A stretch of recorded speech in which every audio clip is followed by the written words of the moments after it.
इसलिए रो रहे हैं। तो सती ने कहा महाराज इसमें रोने की क्या बात है, जब ये आपके इष्ट देवता हैं, जैसे आप अंतर्यामी हो वैसे ये भी अंतर्यामी हैं, तो ये जान ले किसने इनकी पत्नी को चुराया है और जाकर के उसको मार डाले और ले आए। रो क्यों रहे हैं? भोले बाबा ने कहा सती ये मनुष्य लीला कर रहे हैं।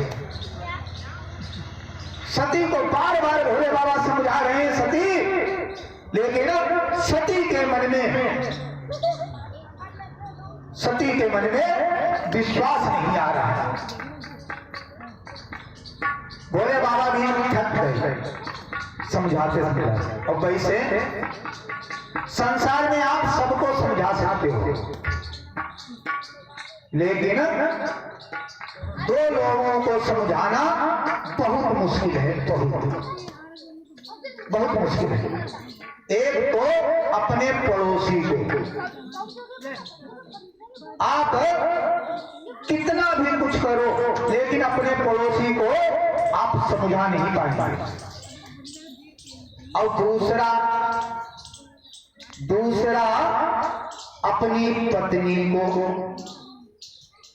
अपनी पत्नी को आप कितना भी समझाएं, और जब ज्यादा समझाओ तो फिर उपदेश उनकी कथा शुरू हो जाती है।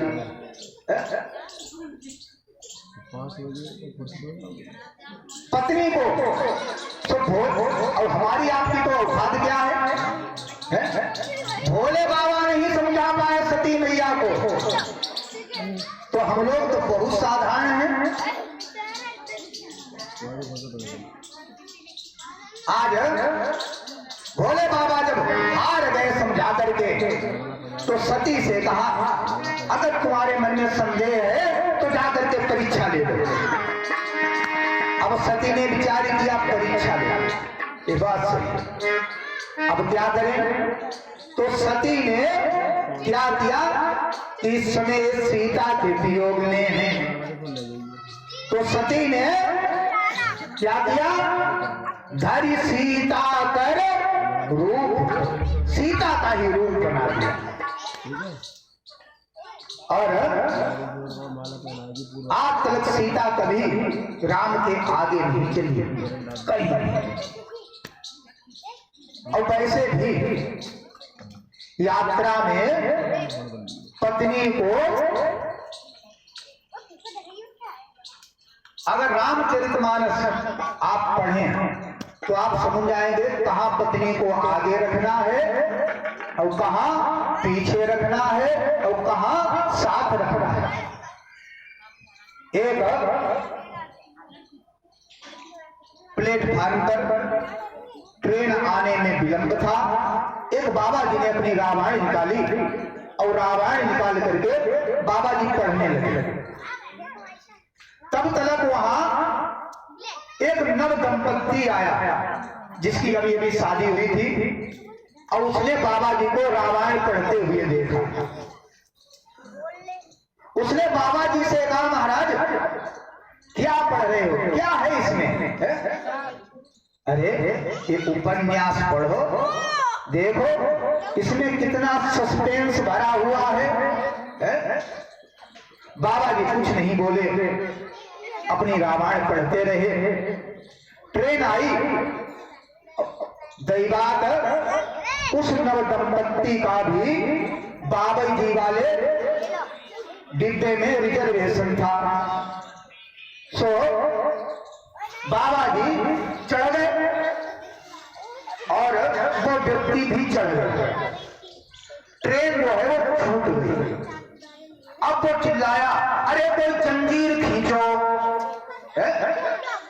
बाबा जी ने कहा क्यों, क्या हो गया? बोले महाराज हमारी पत्नी प्लेटफार्म पर छूट गई है। तो बाबा जी को मौका लग गया। बाबा जी ने कहा अब इनको जवाब देना चाहिए। बाबा ने कहा बेटा अगर तुमने आज रामचरितमानस पढ़ा होता तो तुमसे ये गलती नहीं होती, क्योंकि जब भगवान केवट के पास में पहुंचे हैं तो भगवान पहले नहीं चढ़े, सियई चढ़ाई चढ़े। हाँ पहले सीता को चढ़ाया है, क्योंकि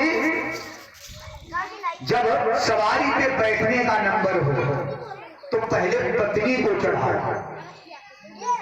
तुम तो मान लो पेंट पहने हुए हो, भाग करके भी चढ़ जाओगे, और पत्नी अगर कहीं पीछे रह गई, जले जले अपनी साड़ी आड़ी संभालेंगी, तब तक तो ट्रेन चली जाएगी। आज यहां पर सती गलती कर गई। क्या? जिधर से भगवान राम जा रहे थे उसी आगे मार्ग पर राम जी के आगे आगे चल गई, और जैसे राम जी के आगे आगे चली, राम जी ने स्पीड बढ़ा दी। राम ने वैसे भी किन्हीं पुरुषों की स्पीड इतनी तेज होती है, सही बात, उनके पीछे तुम घोड़ी डाल दो और नहीं पकड़ पाओगे, बहुत तेज चलते हैं। तो भगवान राम ने अपनी स्पीड बढ़ाई, तो क्या हुआ? श्री राम वहां से आ निकले और लक्ष्मण भ्रमवश चकराए, पर मायापति माया विलोक और अपनी माया कर मुस्कुराए।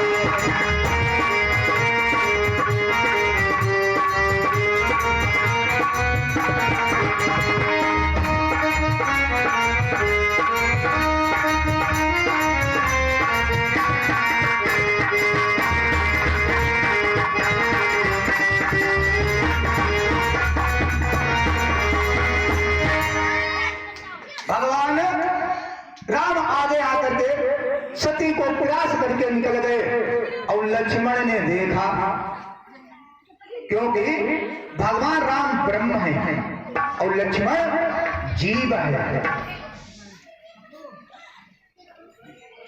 भगवान राम आगे निकल गए और सती की माया देख करके, कभी आपने भगवान को ठहाका लगाते हुए नहीं देखा होगा, जैसे हम लोग हंसते हैं, हा हा हा हा।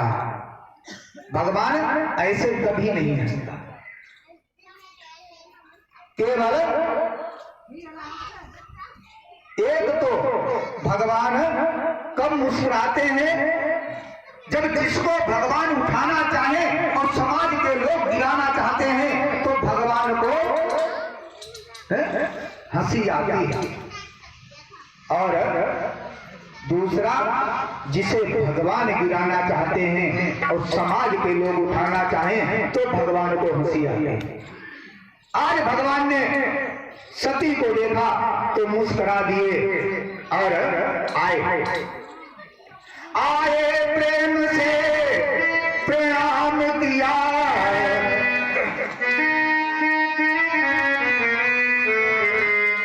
और वचनामृतशील सुसाजे हैं, हे सीधे यहाँ क्या करती हो, और कैलाशी कहाँ दिया